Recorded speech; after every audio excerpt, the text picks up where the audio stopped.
The Central Club. One thing that has probably been the greatest divider is something that's happening more recently with Israel and the Palestinian stuff. Do you want to give me a bit of a background view on what you think of it? I've seen this coming for a long time. I am Jewish, but first I'm a human being, and we find ourselves in a situation where people are falling for the old trick of loyalty, and it's all about what are you loyal to.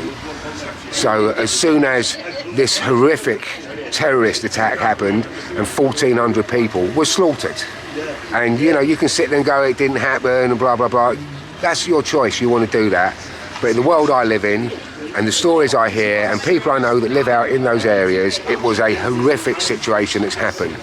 But then you've got to ask yourself, how was it allowed to happen? Because that border is the most tight, secure border in the world. And Israeli technology, Israeli intelligence, Israeli military is one of the best in the world. And you can't get an ant go through that border if they don't want it to go. So we then have to say to ourselves, something's happened there to allow that to happen. And you go, well, no Israeli Prime Minister would do that. But you must remember that Benjamin Netanyahu, the Prime Minister of Israel, is the same man who pushed the improperly tested, unnecessary injections, which at a count I've heard this week, they reckon 17 million people worldwide have died from these injections. So there is a man, 17 million people, that's the figure that's being touted about at this moment, 17 million people worldwide. So Netanyahu, he obviously has sold his soul, he's a corrupt man. He has allowed for the people of that country to be injected with things that were not properly tested, which are harming and killing people all over the world.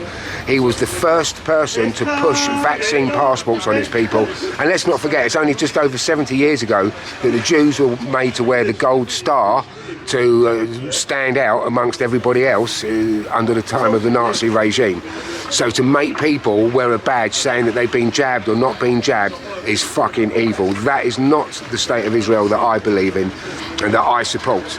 So you have to work out what is your loyalty, and your loyalty at a time like this, because the world is just going to go up in flames now, your loyalty has to be to try and find a way towards peace. Benjamin Netanyahu, his wife has been convicted of fraud. He's up on 2 fraud charges at the moment, or corruption charges.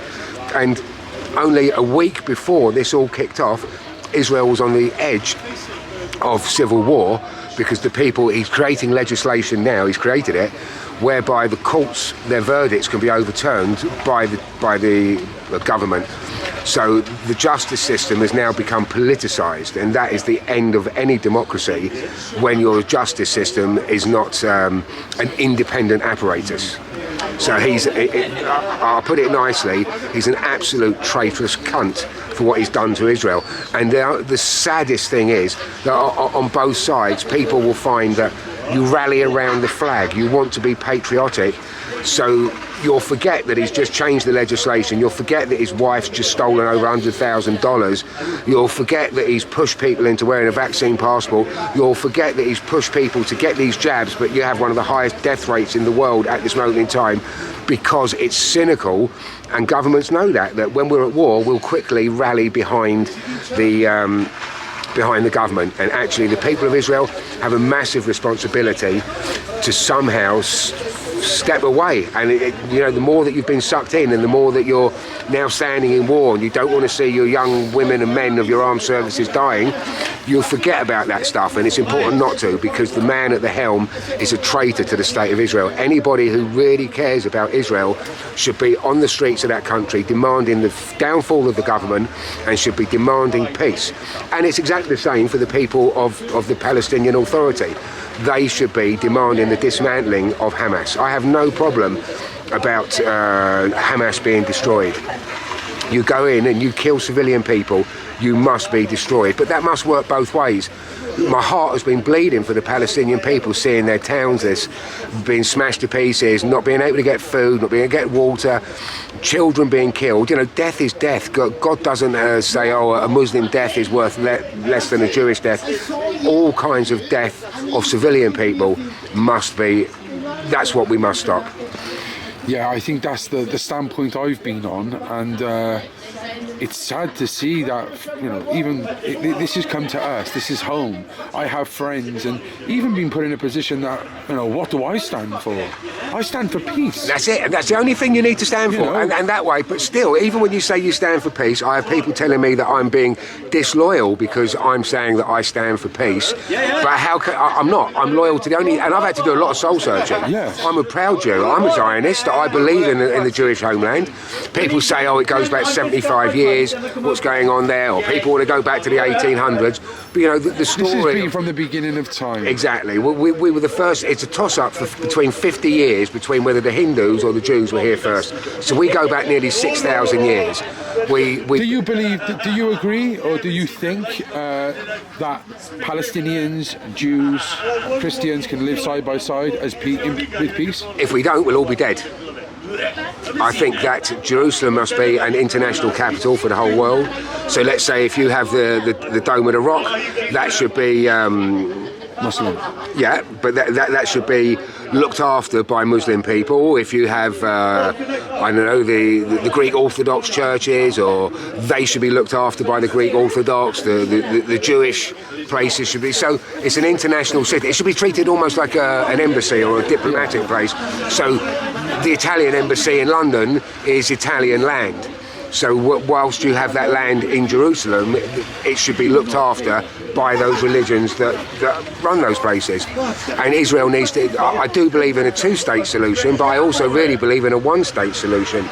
But that would be nigh on impossible. So if you can start off with a two-state, what people don't seem to remember as well is that you've got... When you say one state quickly, what, as Israel? Israel, the whole of Israel, and everybody living together. You have 2 million Palestinians that live... You're not going to get that, though, are you?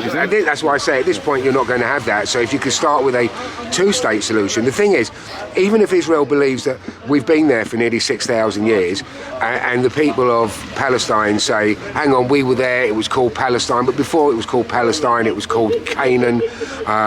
If you're a Christian and you follow the Old Testament as well, this was the Promised Land nearly 6,000 years ago, and there's been lots of wars along the way to get to that point of where we are now. It took 1967 was when Jerusalem was unified, both East and West Jerusalem. But it doesn't matter whether or not who's there first. It's how do we live for the future together? Yeah. How do our children cohabit together? Of course. And as I say, there's 2 million Palestinians that live and work side by side with Israeli people every single day. So it's not all Palestinian people that want war. It's groups like Islamic Jihad, Hezbollah, Hamas, Al-Aqsa Martyrs, all of those organisations are hell-bent. They're getting financed as well. Biden's just given $6 billion to Iran, which will then be trickled down towards groups like Hamas and Hezbollah, funding both sides of the argument, funding weapons on all sides. If America was pushed out of the equation, I know a lot of people in Israel think America is the best friend, but actually America's not the best friend, because America just wants to see violence happening, really. Yeah. It wants to keep its foothold in the Middle East. It needs to have Israel there in that way. And remember, we're related. Jews and Muslims, we go all the way back to Ibrahim. And so we have the same blood, same Jews, Christians and Muslims, we have the same blood running through our veins. And the vast majority, I believe, of Jews and Muslims don't want to see violence, but it's now time for the people of the world to actually show that. Instead of seeing people voting for, marching for free Palestine, which really is anti-Israel, we have to see people locked in arms, Jews, Muslims, Christians, atheists, people of all religions marching together across this world in the name of peace. Peace doesn't have a religion. Do you think that those who are preying for this war against Palestine on the Israeli side, they are anti-Palestine then, all of these people? Because obviously this is based on emotion right now, isn't it? There's a lot of emotion going on the Israeli side. And if you can say that anyone against the Palestinian people against Israel is anti-Israel. What would you say? I would say that there is a subtle difference. So I have people that I know that on the day that the attack happened against the Israeli people, they couldn't wait to jump in and talk about the 75 years of atrocities perpetrated by the Zionist state against the Palestinians. Remember, as I've just said, this story goes back 6,000 years.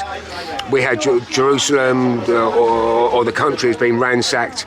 We lost it to the Assyrians, we lost it to the Romans, we lost it to the Greeks, we lost it to Saladin. So in terms of, having your country taken from you, we've had that done. So just because we've had it taken and somebody else has taken it and lived there, it doesn't mean it's yours. And the truth is, if we go by the Native American Indians, you don't own the land. You can never own the land. The land will be here long after we're all dead. So the logic is that we have to try and find a way to live with each other. So as a Jewish man, you are saying that yourself, this isn't like this is our land, this is your land. You are calling for peace and to live side by side. But I'm not everybody. So there's a lot of people out there. You asked the question: does everybody that wants war with the Palestinians? I don't think it's war with the Palestinians. I think it's war with Hamas, and there is a big difference. So long as Palestinian people can stand up in the name of peace and wish to see a peaceful outcome, then you'll find that maybe Jews and Palestinians can get onto the same page. But if you are a person who sits and sees 1,400 people slaughtered, and we were talking about children being beheaded, horrible stories which have been verified, in the same way as the hospital that got bombed, the first report that came out from the BBC was that Israel had done it, but you've subsequently seen footage that's come out, you've heard audio footage that they've got from militants, terrorists, whatever you want to call them, or how they were letting rockets off from a cemetery. Who fucking sets rockets off from a cemetery and disrespects the dead? But they've sent this rocket off, and this is so. There's lots more evidence on the table. The crater size, the shrapnel that was used, it was coming from Palestinian munitions, not from Israeli munitions. But to take that first day when this happened on October the 7th and to jump in and say Israel deserves this, there's no innocence in this, that's how you know if somebody is being compassionate or not. And so whatever you'd hear me say, I would say the loss of any life of civilian people is just wrong. The depriving people of food, heat, water, smashing their infrastructure is wrong. And that's the point, that everybody, no matter whether you're Jewish or you're Muslim or you're just an outsider, you've got to be able to see that the horror on all sides is horror. Yes. But if you lose that compassion and your heart just says, well, they got it, they deserve it, then you'll realise that you're being led by hatred. And that's the dangerous vacuum that we're in this world. People are picking sides and their emotions are being led by hatred. Well, let's talk about more concerning things at home. Of course, the divide is here. Yeah. Like, we should be setting an example, surely. But even the most logical people that I speak to, it feels like they've lost their minds with it as well. They're standing on one side and they're not budging. But it feels to me like, a lot of people's true colours are being shown by this, because it sounds like whatever side they're on, they've clearly got a lot of hatred for the opposition, and they've had it all along. And they're letting that hatred guide them. And that's why I say it's important to not lose your compassion. And the moment that you feel that you are, you've got to check yourself, because there's going to be no winners in this. There's never any winners in war, and the biggest losers are always the civilian people. Yes. And what you're seeing in this country, and what you'll see in large parts of the Western world, if those that are calling for jihad get their way, is complete and utter destruction. The thing is that if you ask the question, you're a racist. Well, that's part of the reason why I wanted to come down to Stradey Park to lend my support. Like you were saying earlier, I'm Jewish. I'm not a racist. I have a deep history in anti-racism, anti-fascism, and the two, it's wrong to make people to point that finger at them when all you're trying to do is just say, hang on a minute, you've brought all these people in, you're spending £8 million a day, you're leaving our own homeless people, veterans on the street.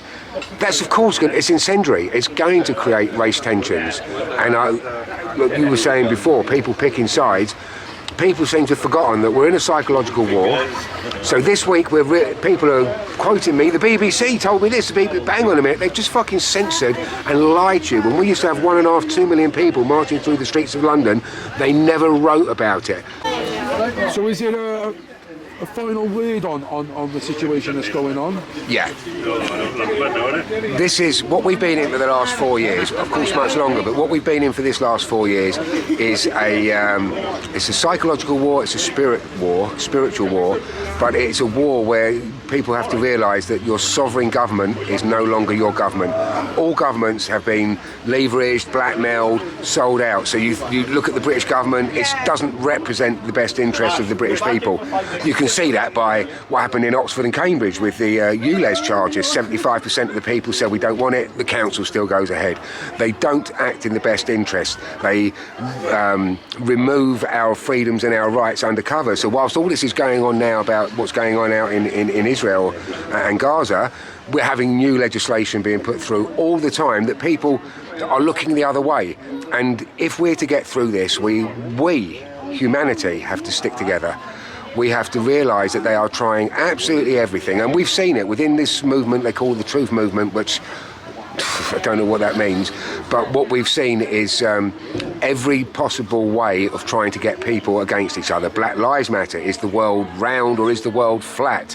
And it's hard. As a Jewish person, I know that I've had to do lots of soul searching, and I have to keep remembering that we are in a worldwide totalitarian coup, and we have to make sure that our loyalty is to what is right, not to what our heart and our emotions are pulling us. And what is right is to make sure that there is a world of peace where our children can grow up together and not have the impending nuclear war that looks like it is coming. We've seen. We've seen with Ukraine.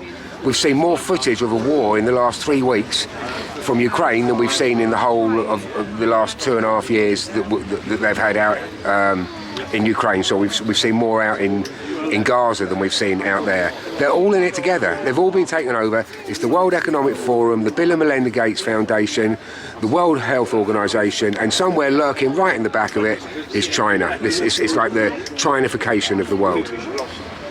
And the people of the world have to forget their loyalties. I stand with people, I don't care if they're from the extreme right or the extreme left. If your heart is in the right place and you want to protect your community, you want to stand up against evilness, then your politics don't matter, because politics is a luxury.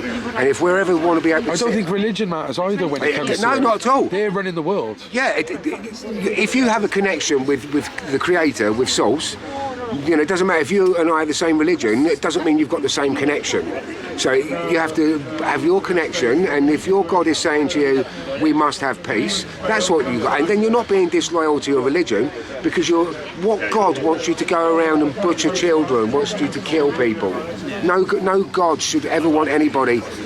No, but what I'm saying is, if that is the way, if they believe that is the way, it still doesn't matter, because they're not the ones. They're not the ones running the world. They're using religion against each other. Yeah, because they know there's no bigger passion for people than their religious beliefs. Yes. So that's what they've done here. They've managed to suck everybody, again, without realising it, on their emotions of what they believe. And what you've got to believe is, forget about put all the books away. You've got to believe in a better world for your children to live in. Peace and love, isn't it? Peace and love, that's it. It's only peace and love. Thank you very much, Bad. Bless you, Colin. The Central Club.